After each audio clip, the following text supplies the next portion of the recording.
Well, we plan to release an episode on Uncanny X-Men 244, first appearance of Jubilee. Unfortunately, Cerebro ate our podcast. So our special guest, Tracie Mauck, will come back and do another podcast with us another day. However, Tracie first met us at O Con a couple years ago. So we are going to release episode 318, where we covered US 1, number 3 with a live audience. I hope you enjoy this re-release of this podcast and come back soon next week for some more original content. Episode 318 of Funny Book Forensics was recorded at O Con in Omaha, Nebraska, actually Council Bluffs, Iowa.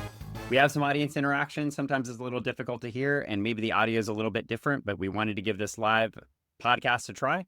So we hope you enjoy this one, even if the audio quality is a little bit different than normal. And we're about to get right into the podcast, so I'll see you on the flip side. And why would you ever have Perez on the cover with big money? That doesn't make sense.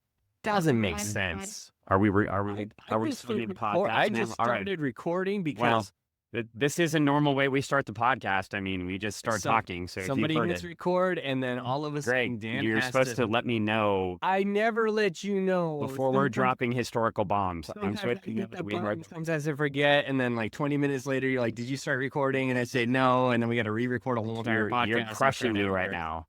I've crushed your soul. There's all sorts of things going on around us. We are at O Con right now. We've got a puppet fight going on in the podcast room right in front of us. Puppet fight in the podcast room. I'm not really sure what's going on, but what was brought to us, we had a wonderful, not even listener, mind you, new listener as of right now. We now have, I'd just like to share, we've got an audience here. We now have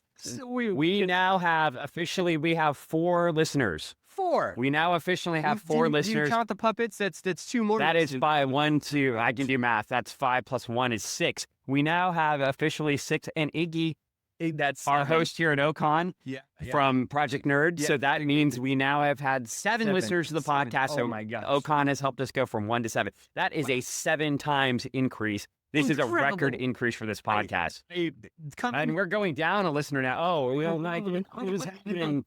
I thought we were out. Well, I thought we scared them away. I've promised Greg for a long time that if one comic showed up to us, that we would do it. I guess a comic from a comic series. Yes. And what amazes me is that there's 2 facts that amaze me on this comic. There's a couple things I want to point out before we disclose to the listeners what this comic is. Number 1, this comic's value is 60 cents. This is what it was sold for, 60 cents. By the way, audience out there, 60 cents. As you can see, this comic out here was 60 cents. But on this inside cover, it looked like it was being sold for 50 cents. 10 cents less. So this comic book was so famous that somebody wrote in pencil that it was sold for 50 cents after it was purchased for 60 cents. It decreased in value. Yeah, and you know, you didn't write in comics in pencil like maybe in the 80s. So this comic was published in 1983. So probably around like late 1983, somebody had marked it down to 50 cents. 50 cents. And so we're talking about one of the most valuable comic books of all time. All time. But since we have the actual comic book today instead of one of those awful scans, we have all our advertisements in here too. Oh my gosh, the best. This is actually the only reason I really, really love to read these comics with you, Dan. I think you just stopped recording. I did not stop recording. Okay. Oh gosh. Oh my God. See, this is what happens. No, just leave. Don't touch the computer. Oh my gosh. Okay. This is like the first time we've ever had an audience, and I know. And we don't even have equipment to it'd be awesome if we had this cool setup where we could like put the comic down on the table and it like displayed the pages up to everybody. But we don't have that. No. What we have is a Dan. And I can show you that we're doing US 1 number 3. Number 3. The Rime of the Ancient Highwayman. And what we have is a ridiculously nice Michael Golden cover. So beautiful. And if you could just see this, like if you can just imagine, we've got, actually, we don't know who he is yet. We don't. So we're going to hold off because we didn't read issues 1 or 2. No. And I can tell you with pretty confidence, we're probably not reading issues 1 and 2. Oh, we will. We will. Now that we read number 3, we have to go back and read number 1 and 2. You know how much of a completist I am, and I still don't know if that's necessarily happening after reading this issue. It is. What I can tell you is we've got some crazy Kirby crackle going on all over this cover. I had no idea Michael Golden did Kirby crackle. Me neither. I thought he only drew large breasts. So I really didn't even know he knew how to. You don't really Kirby crackle around that area of the anatomy when you're drawing. So not what it's you a do. little bit crazy. And usually US 1 has this nice road sign looking feel to it. Yeah. We've got like the outline of the interstate here, but we've got Kirby crackle going on all behind it. It's pretty fantastic.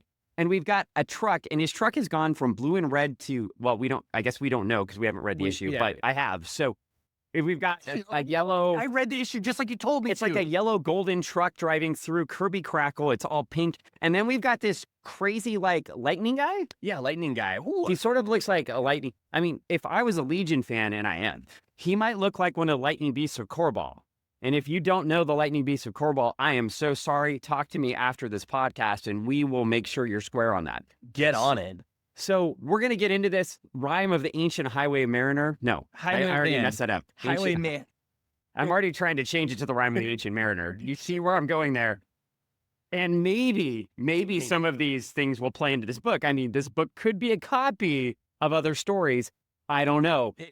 Or maybe just the Highwayman, like, on his horse he did ride. On his horse, sword and pistol by his side. I'm not going to try to be Johnny Cash right now because that's a losing game for me. So we're going to go there. You never know. You never know. I will just also share out with our listeners, because we do like to point this out. This comic is, of course, pure and was approved by Comics Code Authority. So there's nothing wrong with it, and it could never harm your children. It's safe for them to digest. And it's from the 80s. And so Jill, just since we do have a live audience especially, I'm going to warn you, I'm going to guess that there's probably things that are offensive in this book. So literally just be prepared for that, because this is a book written in 1983, and there is a character. Well, we'll get to those. I'm going to say it is highly likely, yes, offensive. It's not highly likely offensive. It is straight up offensive. Straight up offensive. But hey, we're going to go with that. So we've got our first advertisement. We've got Scotty in a Cracker Jack story. Oh, and Scotty is playing baseball. Hungry. And unlike me playing baseball, I had a Little League average of .087. And my dad was the coach. So I got to keep score, and I knew how to keep score. And they had a little chart in the back of the book that showed you your batting average, and it was awesome. And I was so excited. And my batting average was 0 for a long time. And I just kept dreaming, and I would add up my number of at-bats, and I kept seeing, on the chart, if you got 1, what your average would be. And so I finally had a hit, and then my batting average was .87. Not 0.87, sorry, 0.087. Let's be very clear. Less than 1 hit for 10 at-bats. And I was very excited. But it's very clear, Scotty, if I had just gotten a hit, I would have got a whole box of Cracker Jack. And if you call it Cracker Jacks, I will punch you. Cracker Jack. Okay. I don't want to get punched. Because there's Have a you seen his arms? Look at his arms. Toy surprise inside. Scary. So, all right. Well, we opened to the first page of Rime of the Ancient Mariner Highway 1. Stan Lee presents. Now, the fact that we're still one, Jim Shooter is the editor of Marvel Comics at this time. And I don't even know if Stan Lee is working for the company at this point. But we've got Stan Lee presents, and Stan Lee is so proud. We've got Stan Lee right up here at the front cover of the book because he's going to present US 1. Well, what I do know about US 1 is I thought US 1 was just a bad comic series because somebody thought it was a good idea to have trucks drive around in the Marvel Universe and then talk about the truck drivers. I don't even know did we even find out the sentient truck in this? I mean, it's a truck that he has control. I mean, he technically has control over it with his robot brain, but the truck kind of controls itself, kind of, sort of. That's fair. There are robot brains in this book. Yeah. Big brain robot man. Well, anyway, we get a front panel and we get a colorful semi speeds across the hellish alien highway as demonic spirits sear the air. So is it an alien highway or is it the highway to hell? Highway to hell. It's Denver. Yeah, I can see that. Yeah. So it is, actually. And we get this nice cut. Actually, I think the art's pretty cool. Oh, yeah. The very, very delicious looking. Everything is delicious. Well, we have this written. This is written by Marvel. You got to read this. Every single line of this. This is because this is the Rime of the Ancient Highwayman. I think it's important. Okay. Written with tongue-in-cheek by Al Mingram. So Al was very proud of this one based on what he wrote right here in his own credit. We've got penciled with fine technique by Frank Springer, who we'll get to in a moment. Inked with Hardly a Leak by Mike Esposito. And Mike must have been really proud of this one because I know with Mike Esposito's long track record as a fine inker at Marvel Comics, I'm sure this issue of US 1 was his proudest achievement. We've got colored with a brush antique by Paul Becton. We've got edited by a man with a very large beak, Ralph Macchio, and not that Ralph Macchio. I just want to make sure. The Karate Kid. It's also a Ralph Macchio that was an editor at Marvel Comics. So I just want everybody. I get confused by that for a while. I was like, is that Cobra cool? Kai, Yeah, when I was a kid, I thought like Ralph Macchio edits comics. The greatest thing ever. And then he goes on in the movies and makes one illegal kick. He makes one illegal kick and ruins Johnny's entire life. Yeah, I know. Right? I mean, it's. And we got supervised with an eye toward critique by Jim Sharpshooter, the youngest writer of comics ever. I think. Yeah. I mean, he was 13 years old, thumbnailed his own books. You too can be that person. And then he became the editor of Marvel Comics, and everything was downhill from there. He should have just stuck with writing comics as a 13-year-old and just never come back. So I have to make a note here. Without all of Dan's commentary, every single line rhymed. Okay. I'm not into falling rhyming. around. It's a comic book. Falling off. But it makes sense because it's the rhyme of the ancient highwayman. All right. Well, we start out this book and we are automatically set into a dream sequence, which is fantastic because we don't know what happened in the first two issues. So we're in a dream sequence and let's see, it's Archer. I'm going to mess up his name now. I still haven't seen a name yet. Well, that's okay. We don't know his name because we haven't read the book. So there's a truck driver. And he has blonde hair and a headband because it's the 80s. And it's a red headband and it's amazing. Think the Supergirl headband, but way lamer because it's not on Supergirl. Not on Supergirl. And if you don't know the Supergirl headband from the 80s, you're missing out because it's fantastic and everybody needs to see it. Super good. So what we've got here is we've got a guy and a truck and a robot brain and a woman with a giant whip made of motorcycle parts. Yeah. And she's on a really awesome motorcycle, I must add. And we have no idea who this woman is. She's just beating the crap out of him. But what we do find out is our truck driver has a CB skull. So think about this. Just think if I actually had a real brain and this was translucent and there was an amazing network of CB radio up here.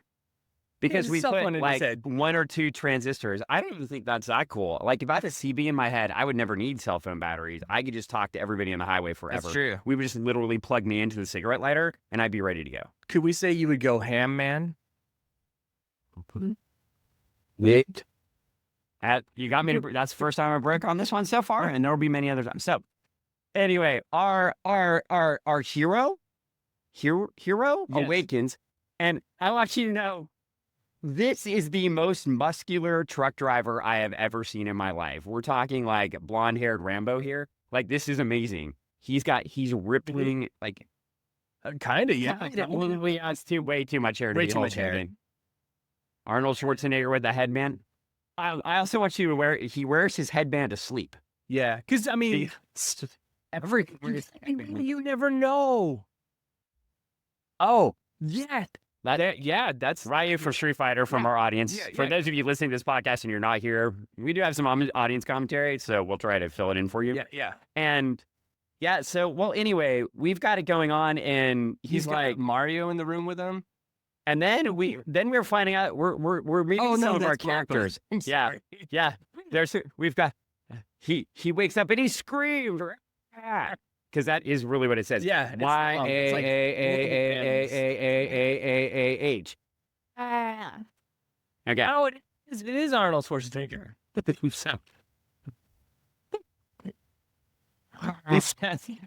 We get a woman here who we don't know yet, but we're going to find out about very soon. She says, "My gosh, Papa, that sounds like U.S."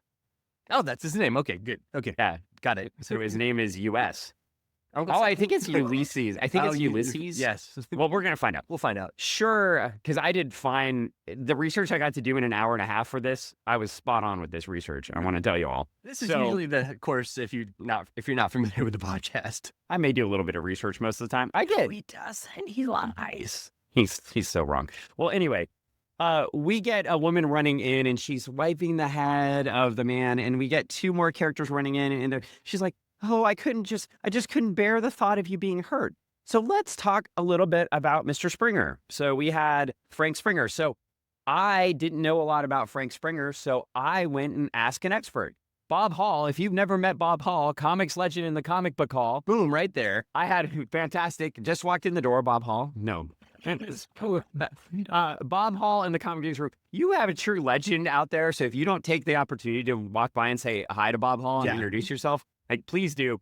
I go to Bob Hall and I'm like, we're looking up Frank Springer. We can see that he drew some Nick Fury. Tell us about this man. And he said, oh, it's Bob Hall. Then he went through like 7 artists he would compare Frank Springer through, which I'm not going to go through on this podcast. But then he said, Frank Springer was a great artist. What he should have been doing was the comics strips in the newspaper and drew like Mary Worth. Does anybody know who Mary Worth is? And he's like, oh my. So Mary Worth was like a soap opera comic. So basically it was a comic strip, and every, Monday through Friday or Monday through Saturday, you'd get a new episode of the soap opera. On then Sunday, you'd get the color wrap up of the soap opera. And they'd either do it monthly or weekly, but they'd end a storyline on Sunday. So you'd get those comic strips. These are totally, I'm going to show you, these totally look like soap opera comics, right? These look like love comics, soap opera comics. And it's really interesting to see Frank Springer doing this, right, in this book, where I'm not going to argue with Bob Hall, ever, one. No. And number two, it does very much look like comic strip art. But I do think it's appropriate for the book because this isn't a book with superheroes, theoretically. I guess he's sort of a superhero. He's like a mechanical CB head superhero. So we're rolling around in this book. Well, and we've got the love story, and we're meeting, I guess, the parents. So we've got, at least we've met Big Papa, and we've got unnamed woman and unnamed woman. Okay. Mary. So now we get U.S. walking with Big Papa, and Big Papa wears a big red cap that says shortstop on it. And I'm really not sure, is he a baseball player? Or does shortstop stand for something else? I think it stands for something else. else. I bet that's his diner. Yeah. Okay. That's got to be it. Shortstop diner. So high road trekking, right? Everybody needs to go to a truck stop, and truck stop food is the best, right? I mean, literally is. Like if you ate truck stop food every day, you would totally be the buffest truck driver in the world. This is clearly what we're getting. No? Like, well, I'm looking, I see the evidence right in front of me. It's right there in US 1. I mean, don't lie to me, comic books. Well, what we find out is the tragic story of Jeff. No. U.S.'s brother. His big bro. See, what happened is Jeff and U.S. were driving their trucks. And then they ran into the secret black truck. And the black truck drove by them. And the black truck was, Jeff says, good Lord, flashback, it's the highwayman. The highwayman? And the highwayman runs the truck off the road, and he goes careening off a cliff. And poor Jeff is dead off panel, and only U.S. is left alive. And U.S. says, and there was no trace of Jeff was ever found. I swore I wouldn't rest until I found the highwayman. And then a man in the back of the diner says, excuse me, young fella, because everybody that drives a truck has to have sort of a little southern accent and say things like, excuse me, young fella, because that's how people talk in the South. Or at truck stops. Yeah, I've seen. And now we get a nice conversation with this old timer. The old timer. And the old timer's telling the story of the highwayman. And we have a young truck driver.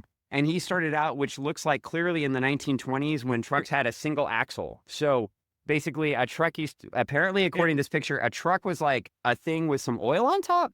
And then it had one axle going down the whole thing. And that held the whole truck together.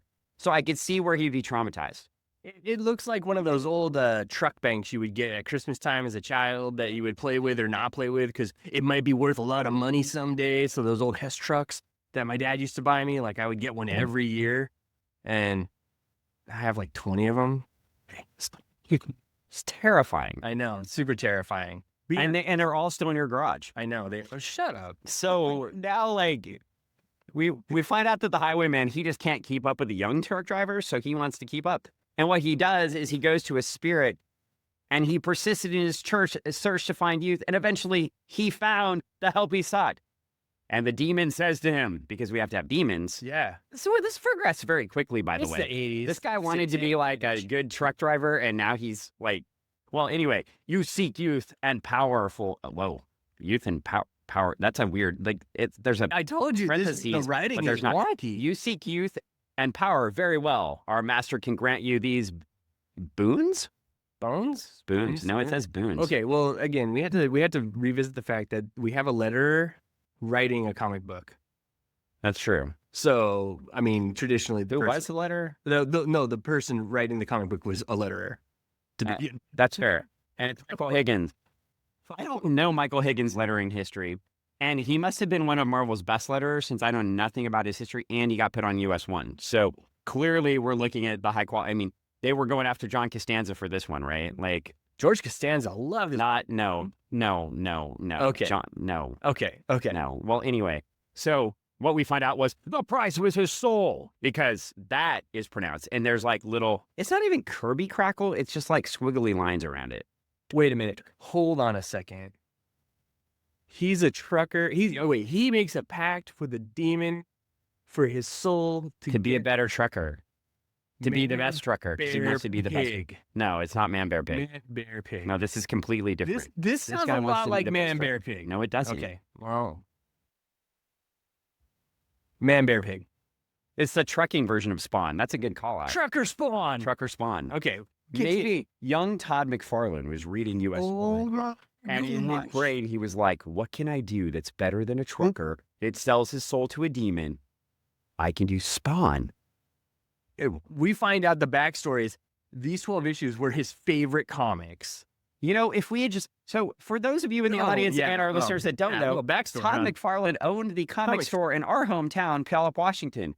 And I have all sorts of early Spawn issues signed by Todd McFarlane because he would just come to the store and we're like, oh, we sign your book. This is the greatest. I'm like, who is this guy? Oh, this guy's amazing. He's the new up and coming guy. Hey, it's great. And his brother-in-law owned the store, so we just went there. You guys like toys? He's going to start making toys. They're really cool. And if I could go back in time and just ask Todd McFarlane, Todd, was Spawn inspired by US 1? And he'd be like, hey, guys, let me tell you a little inside baseball. Actually, yes, it was. He'd say, hey, guys, I know I've let you come to the store for a while, but I don't think you're allowed back. He would be like, so you owe me $5. Well, what we find out is the old timer comes back and he says, no man can beat him. None can escape his grasp. If you manage somehow to survive one encounter with him, consider yourself lucky. Man, Bear, Pig. And then he storms out of the door. Slam. Exactly. All our characters in the diner are going, because they don't know what to do. By the way, that visual I just did was very good for audio. It was so good. Because, like, he walks out. Everybody is stunned. And I kind of look like my dog pointing at a squirrel. So it was good. All right. So, well, we better move through the story because we're going to be here like 7 hours if we keep going this way. Look at that. Oh, wait, the short stop is the truck stop. I knew it. Okay, you knew it. I got this. I'm reading through this story. Al, I got you. I got your back. I'm covering up this good. I'm not covering up anything. This is phenomenal writing. I don't have to cover anything. The art is fantastic. I love it. So the art is fantastic, actually. So we get, hey, wait a minute. And US runs out after, and he's gone. The old man's gone without a trace. There's no truck. Where to be seen? In fact, it is just like classic. We've got classic old empty road. I think we'll probably have run that little print. That little panel has probably been in like 75 Marvel comics. It's been reused so many times. It's almost like a trauma film with Sergeant Bukaki or Sergeant Kabuki. I'm sorry, I messed up. What? What are you on? Totally different. You are trying to get me to have to edit this podcast. Like, this is a live to tape show and you drop that? It's a delicious food dish. Don't look it up. It's a noodle dish. Don't look it up. Okay. No, it's not. Yeah, it's a ramen dish. Yeah. Other people turn it into other things. Whatever. Okay. Yeah. It's a ramen dish. So, all right. So now we meet our cast because we're going to be introduced to a new character. And I'm very excited. New character. We get some characters. They stop in the short stop store. Short stop, truck stop. And we get, it's so fun to we meet Taran O'Connell at your service. And the man who spoke the words of wisdom is Retread. My name is Retread. Just Retread. I'm not going to say what Greg read this as the first time. I'm dyslexic, okay? That's how I got the wrong name on the list. It's also an 80s book, so we just assumed it was really terrible. And I had to reread this thing a couple of times, and I asked 3 other people at the table to reread it with But me. it gets worse. Are you ready? We find out Retread is introduced to some other characters. We meet Ed Wheeler, Wide Load Annie, U.S. Archer, and the hired help, who introduces herself as Mary McGrill. Yes, the same Mary that rushed the U.S. Archer U.S. side as he was. Yeah. So, okay. That's Wide Load Annie. I mean, completely like, that's a name that would roll now. I think a lot of the names would have to be changed. A lot of and then situations like To protect Al Milgram. changes in the book would definitely have to be. Well, we're going to skip ahead just a tiny bit here because we've got some nice dialogue like any Mary Worth comic. We've got to sit down and we have a nice diner conversation when we learn about Retread. And then Retread tells him the whole story of the old-timer. Old-timer whole story. Gives him the download. And we're finding out this old-timer might not be such a great guy. So Might be a bad dude. it could happen. So now Retread goes out with US and they get in the giant US-1 truck. And now, remember how it was yellow on the cover when we saw this? Yeah. I know you can't see that all in the back, but do you see this beautiful blue, red, white, and blue truck? Is this not the greatest truck of America ever? I mean, if I was going to have an America truck in 1983, this is it. I think that Ronald Reagan personally rode and endorsed this truck, and Nancy Reagan made this part of the anti-drug campaign. I mean, just say no to trucking. Well, as our intrepid heroes, our intrepid truck drivers move down the street, Retread is chatting it up. Or actually, he's thinking, and we find out that Retread's reverie, because I don't know how they choose the words in this book, but they don't want me to be able to read it, because I don't know if you can say Retread's reverie 3 times fast. Well, he's Retread. Yeah, that's true. And I would imagine he would say stuff double back, because it's a retread. Yeah. I just think if you were a truck driver too, Retread's probably not the right name. Like, that's not the tires you want. No, you don't. You want like new, fresh tires or like, yeah, you don't want retreads or double slicks because that's just bad. Well, maybe that's why he's in the passenger seat. He's not a good driver. Well, anyway, as US is going down the road, he's suddenly surrounded by 3 other trucks and people are firing guns at the truck. We're in real trouble right now. And thank God we are interrupted by a Bubble Yum ad. So it's like when you're watching a bad video on YouTube and you're like, oh, nobody got hurt. And I love Bubble Yum, and that's the grape flavor. Yeah, the grape flavor always lasted longer than the strawberry flavor. It pretty much did.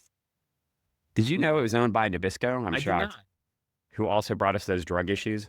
Oh yeah, those drug issues. Let's not talk about that because I'm going to be sad. Dark time in the podcast. Everybody. There's a dark time in the podcast. You should go back and listen to them because they're hilarious. I don't know. I was pretty angry. That's why they're 3 straight weeks. Well, anyway, we get a giant drug fight. Drug fight? No, there's no drug. Truck fight. That comes later when they open up the trucks and they find all the drugs. But what we do get is US-1 is like trying to figure out what's going on. And he opens up his radar scope and his brain communicates with the radar scope and they find a blimp in the sky. What? A blimp? Yeah, and the blimp, I guess, is firing down on them and is letting the other trucks know where they're going. So instead of getting like a radar plane, they had a blimp. But what you didn't know is just like Batman's utility belt, the US-1 truck has many things it can use to take care of itself. And in this case, he releases smoke screen. And a smoke screen comes up over everything and it prevents the blimp from tracking them. It's like he's driving Kit from Knight Rider, but in a big truck.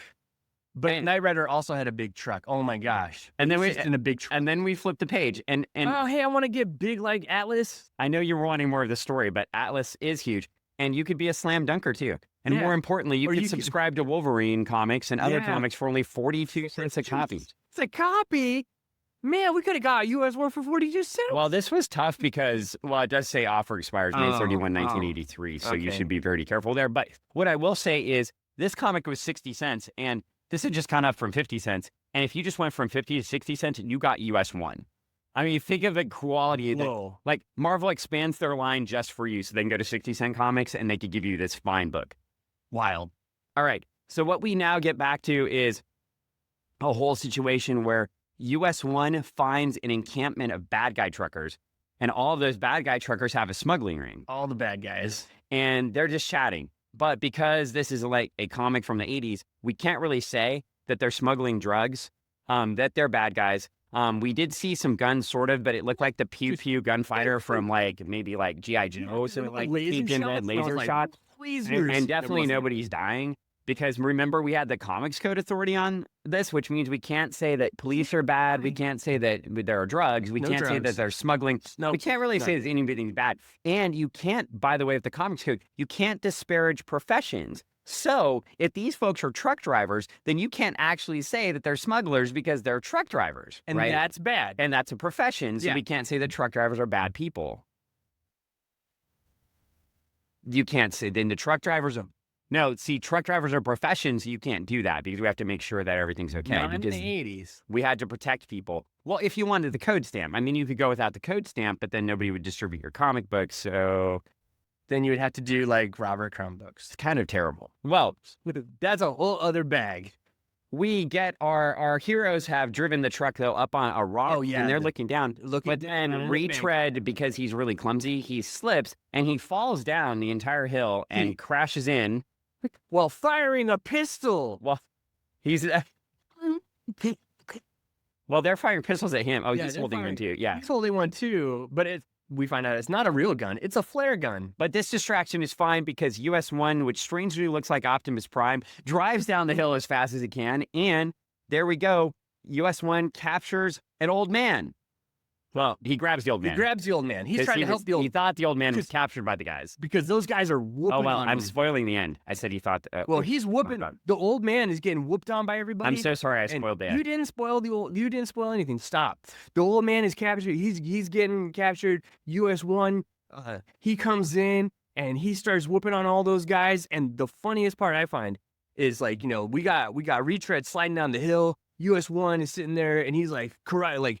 Retread's karate kicking people. US-1 is sitting there and he's got a metal head, right? And some dude goes to hit him and is like, and then he's like, oh, wait a second. Well, there's another one called Klung. And then he's like, I'm going to just headbutt these dudes. And he's like, and he hits them all in the face with his head. I know it's a lot. What?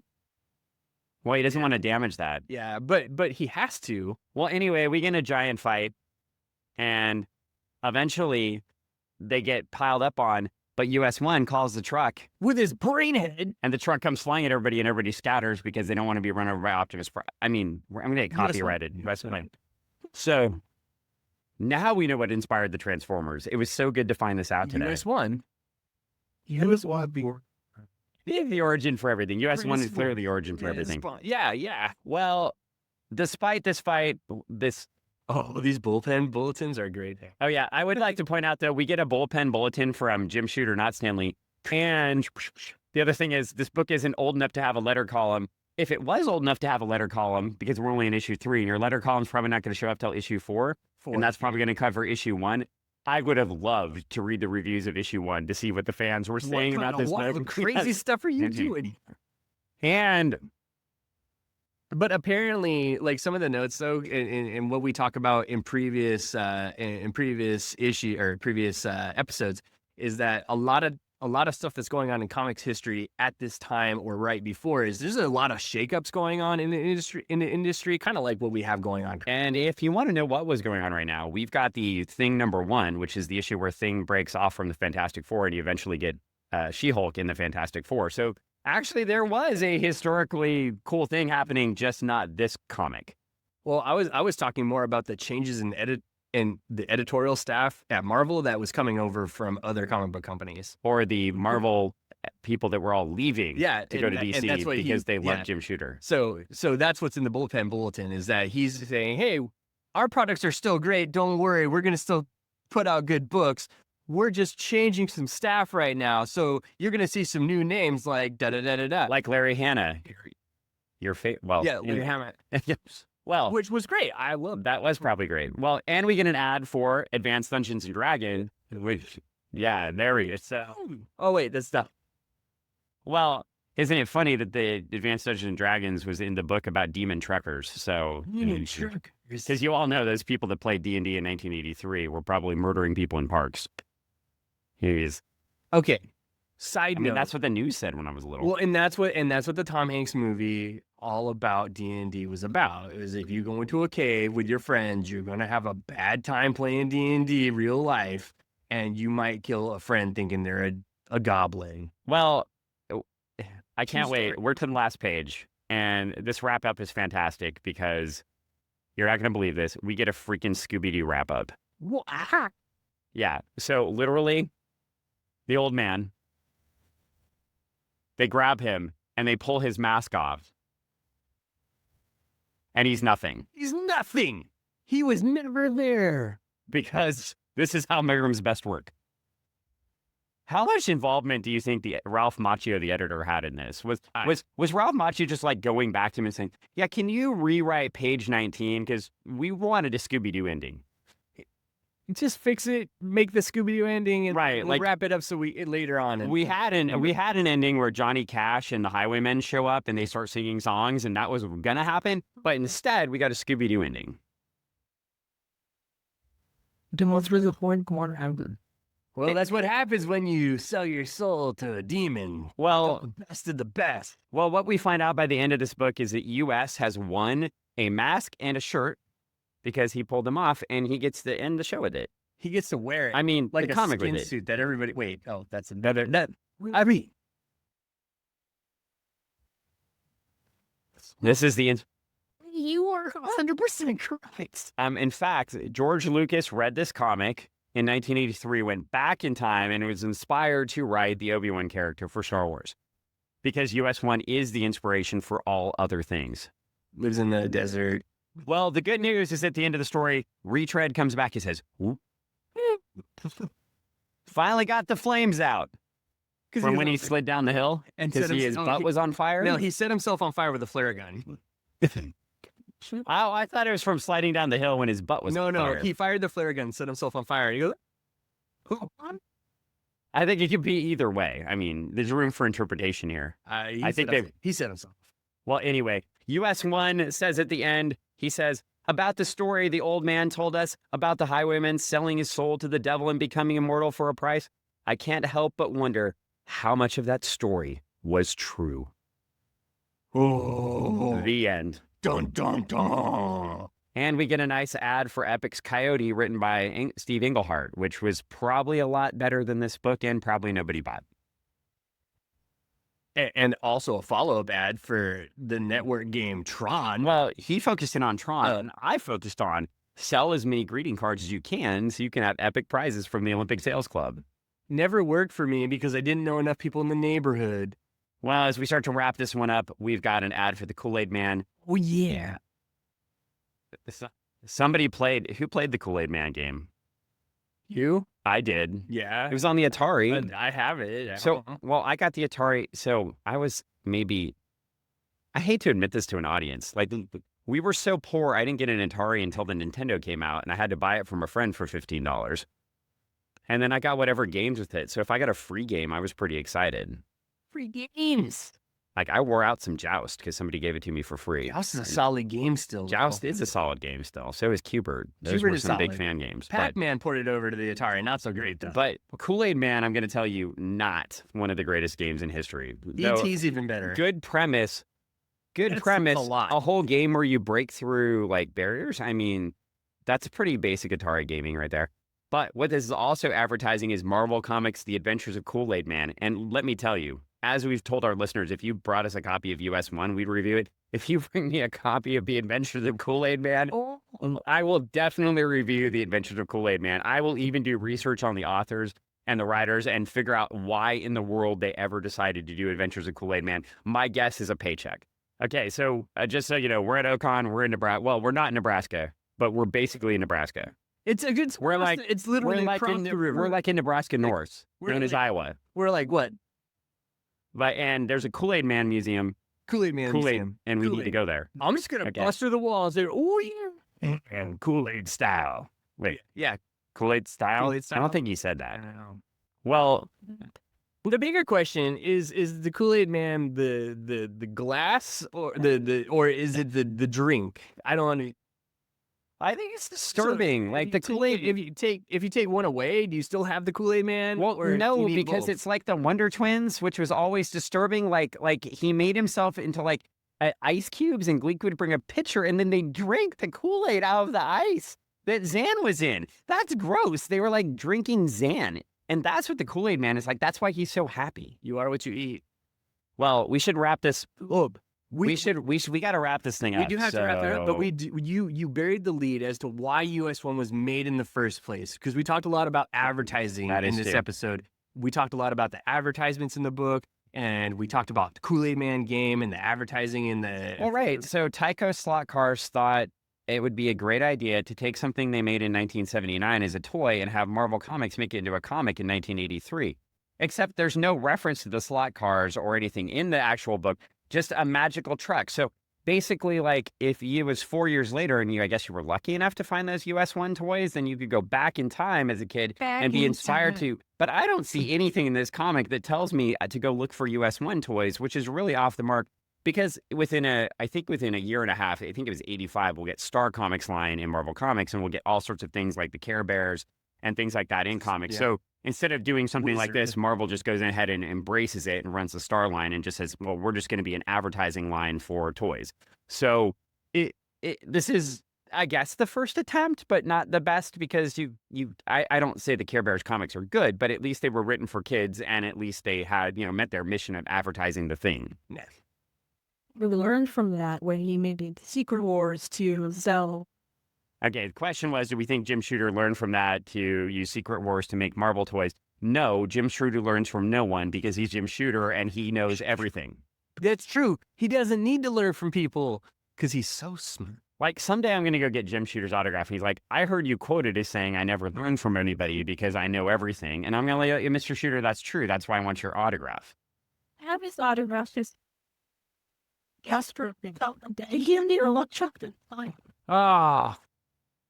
I actually am a little bit jealous of that, because I would be jealous. going and getting my Adventure Comics Legion stuff signed by Jim Shooter, so I'm a bit jealous of that. I did see that Jim Shooter was out and around, so I am sort of anxious to get his podcast, but I feel like my conversation as a Legion fan with Paul Levitz is going to go very different than it does with Jim Shooter. So, but, admittedly, I don't want to just keep picking on Jim Shooter, because his run at Marvel as the editor wasn't great. He tried, but I will give him some credit. He tried it was the new, I said in the last episode, but that new line, whatever comics, and he tried to do some new superheroes like Starbrand and did try to get some things out there. Yeah. He did do a few things. So at least Jim Shooter tried to do some things. I will say that. And, you got to give props to somebody who is 13 years old when they write their first comic book, and they actually sent it into a publisher with full, DP7 with full thumbnails. So if you don't know Jim Shooter's history before he became an editor, pretty fantastic that he could do all the thumbnails and everything as a comic book, writer, and then have, famous people like, the most famous Superman artist ever drawing over Jim Shooter. Yeah. So that's, when Swan draws over you, that's pretty amazing. So I mean, the fact that he was doing all that while he was going to high school, bouncing around going from to college, junior high. Junior high, high school, college. But then then he went to college. He left the industry and he came back. But that's what you have to do sometimes. And then he went to DC, and then he went to Marvel to be the editor. Yeah, because that's a pretty good career. Because he had a business degree, so now he can be an editor. And for those of you in the workforce, as we all know, if you have a business degree, that makes you qualified to be in charge automatically. So just note to yourselves, if you want to be in charge, get a business degree, then that makes you in charge, even if you don't know what you're talking about. So that's the perfect way to do this. That's how you do it. So we're going to go ahead and wrap this puppy up. Greg, do you have anything to plug on this podcast? Well, as always, Junior Braves of the Apocalypse is a book that I write with Michael Tanner. And if you're here at the O Con, you can come find us at our table. But if you're not... Well, they're not going to be at the O Con. Well, they are here. These are here at the O Con. The people listening to this next Wednesday are not going to hear this at the O Con. So they're not going to know we're at the O Con. That's why we advertise the O Con on every other podcast before this one. So you were doing good with the plugs, but then you plugged something that we're already doing that people won't be able to do after they hear this. Womp womp. I know. Exactly. Yeah, we could. You can come to the next year's O Con. Yeah, and then find us here. So look in the future. So when you're listening to this like a year from now, because you're listening to our podcast, then and you're re-listening to it every week because it's so amazing, you can come back to O Con the next year. Yeah, exactly. Do you have anything else to plug? Well, Starlight issue 6 is Starlight issue 6 will be on Kickstarter. we don't have a date exactly yet, so you got to come to our Facebook page, our Instagram. Or you could go to Overcast Comics and you could buy the first 5 PDFs and, read the series and then get involved in it. And by the way, really, I'm not just saying this because Greg's my friend. Issue 5, we reviewed it last episode, and I read it and couldn't go to sleep for an hour because I was thinking so much after reading the issue. And for those of you that listened to the last podcast now, so this won't be a spoiler, if you catch the reference, you'll get it. When we signed in to do the podcast, I logged in as Annie Wilkes just to let Greg know how I thought about him reading that book. I was scared as hell. Well, we want to also, like we always do, plug the store, the Retro Emporium in Kent, Washington. If you are stopping by, visit Anne, and you'll often see Greg there too, and relive your childhood. So thanks so much for listening to this one. I hope you had fun with it. And if I know I can't find it, so you have to buy the book because it isn't available anywhere to actually read electronically. And I just can't imagine why Marvel hasn't prioritized putting this fine book up electronically so people can find it to read it. So there will be no link to this book in the podcast notes. I'm sorry. And that's it. Bye, Greg. Say goodbye. Bye, Greg. Say goodbye, Greg. I'm trying to. Do you know where the button is? Yeah.